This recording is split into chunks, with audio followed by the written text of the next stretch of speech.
Greetings to everybody who would like to enjoy a nice game of chess. My name is Sergio, and I will show you a game that was recently played by me. So I play with the white pieces, and I start with c4. My opponent replies g6, g3, bishop to g7, bishop to g2, knight to c6, knight to c3,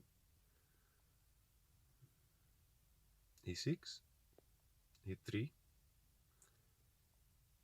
and knight to from g to e7. And here I'm advancing the d pawn just to grab more space in the center as of now. So black immediately replies with d5, challenging the center, to which I capture. My opponent also recaptures with the pawn. Okay. There followed knight from g to e2. The opponent is pinning my queen. I cannot move the knight. I castle. My opponent castles.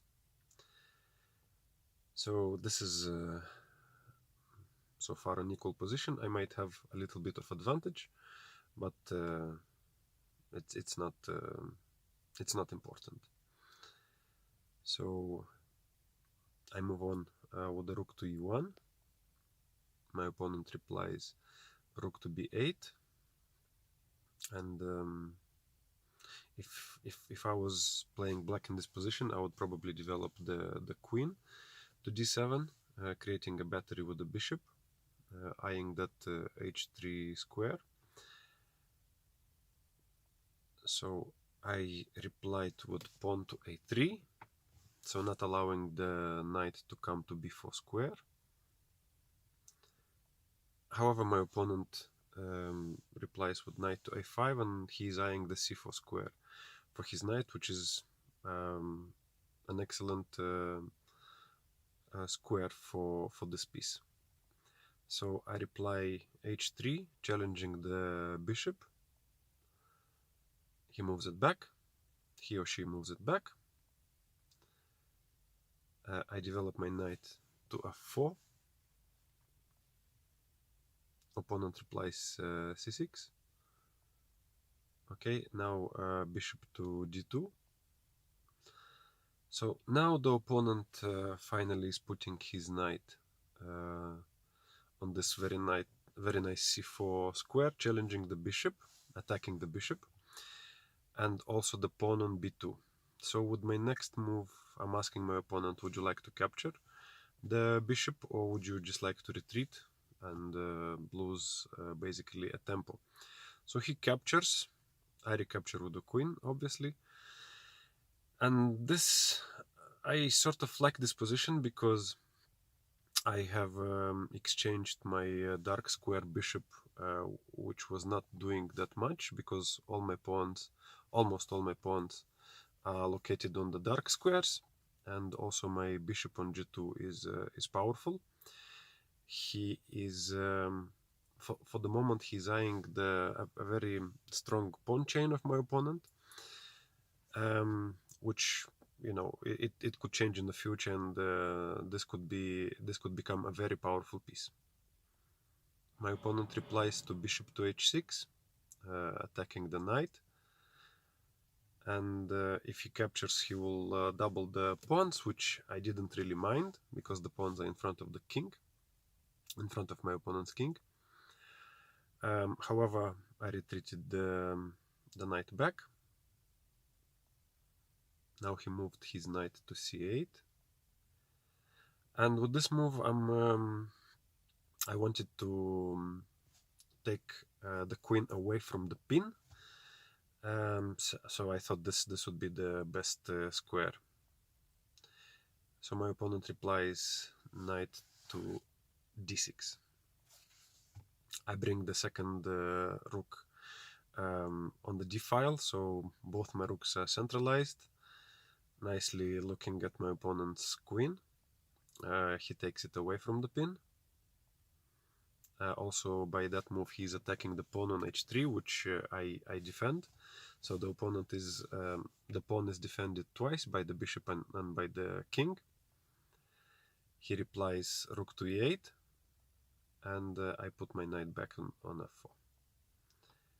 He brings the knight to e4, and this is a nice square for the knight.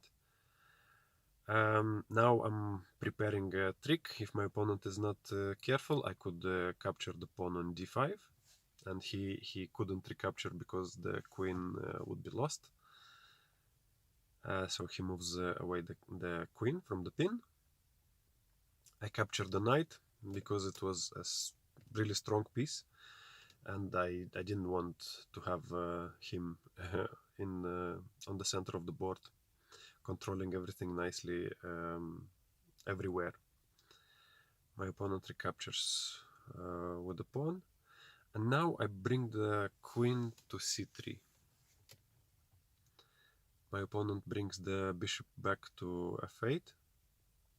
I play b4 because my a3 pawn was under attack, and now my opponent is making a mistake because he's leaving the pawn on c6 unprotected, which I take.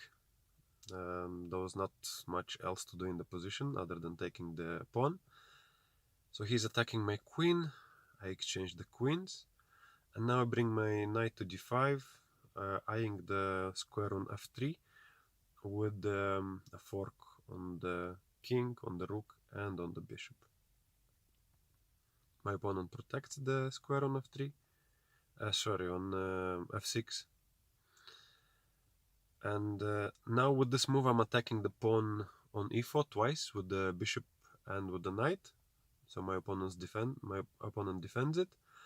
I bring the knight back to d5. My opponent is playing bishop to d6. I bring the knight back to f4. He captures the knight. And now I recapture with the g-pawn, because if I would recapture with the e-pawn, I would have an isolated pawn on the d file, which I didn't really want. And now this is actually a passed pawn. So let's see how the game continued. He played b5, which I think is, if not a mistake, at least it's an accuracy. It's an inaccuracy. Okay, now I bring the bishop to f1 because it wasn't doing anything on the long diagonal. I could have played the pawn to f3 and then open up the bishop. I thought this would be a better idea. Okay, my pawn is losing a move by playing a3 and now a6, and now I'm bringing the rook to c5, and this is I thought at the moment it's a powerful move, because the rook cannot be challenged by the bishop, cannot be kicked away from that square. And if black would capture, which he does, I would just recapture and advance my pawn even closer to the promoting square on c8. My opponent is pretty much playing defensively now, and now I'm controlling the only open file, which is the d file. He cannot challenge the file, so I own that file for the moment. Okay, the game continued, attacking the bishop. Now he defends the bishop. I'm bringing the king closer. You know, in the end game, the king becomes very powerful, so there was no reason to keep him in the corner. He moves the bishop back to b7. Okay, this is actually a quiet move, and it prepares. I'm preparing to bring the bishop on a new diagonal, which where he'll be more active. So that's what I'm doing. The opponent just moves the king back, and now bishop to b3. It's a very nice diagonal, very active. So my opponent plays h6. Now I'm offering a trade of bishops, which he accepts. I recapture, and now check. There followed f3, and now I'm basically isolating his pawns, and also with this move he is kind of in a zugzwang. He doesn't have any useful move. Any move that he does will not be good for him. He is attacking the rook, and I'm keeping the rook on the d file, not allowing the king to penetrate on my left side of the board. And also I'm attacking, with this move I'm attacking the pawn on e4, and also my king is attacking the pawn on g5. So there followed king to e4, king to e5. But now just capture the pawn, and this is actually the last move in the position, after which my opponent resigned, because simply if he takes, then I just take, and see, I have my c pawn is promoting, and he doesn't have anything to do. But what I wanted to show you is a few moves back. There was an interesting continuation, and if white would be a bit careless, it could have been that he could lose the game, because you know how it happens in chess.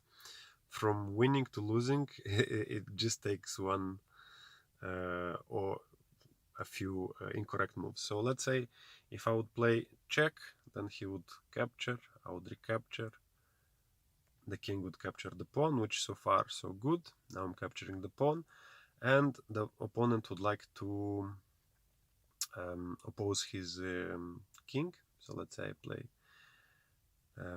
king to h6. Now let's make a couple of moves, and let's see. Let's consider that my opponent. Let's say if my opponent would play in this move a careless move like pawn to h6. Now this is actually a draw, and in this position is only black who can win. And let's just see what the possibility could be. So now, by this move, king to f7, the king is taking the opposition. It's one of the main concepts in chess, which everybody needs to be aware of. Now the king cannot escape, so the only move is to shuffle up and down. And if white decides to have a last chance to push the pawn, then actually black would be winning in this position. Yeah, because now the only legal move will be to push the pawn to a4. Black would capture. Now again the only move is to move up the pawn to b5, and now black does not automatically recapture, because this would be a draw. White does not have any legal move. So instead, black would just push the pawn, and now whatever happens, let's say white is pushing the pawn as well. Now black will make one more move, and after that this would actually be checkmate, a very nice checkmate. Also this could be under promoted to a bishop, and this would also be a very nice checkmate. So yeah, as you can see, sometimes we have to be on the position until it finishes. We should not underestimate the chances of our opponent, and stay focused on the game until there's no more threats, so we can deliver the final blow. I hope you enjoyed this video, and thank you for watching. I would also like to thank my opponent for playing. I really enjoyed it, and thanks everyone.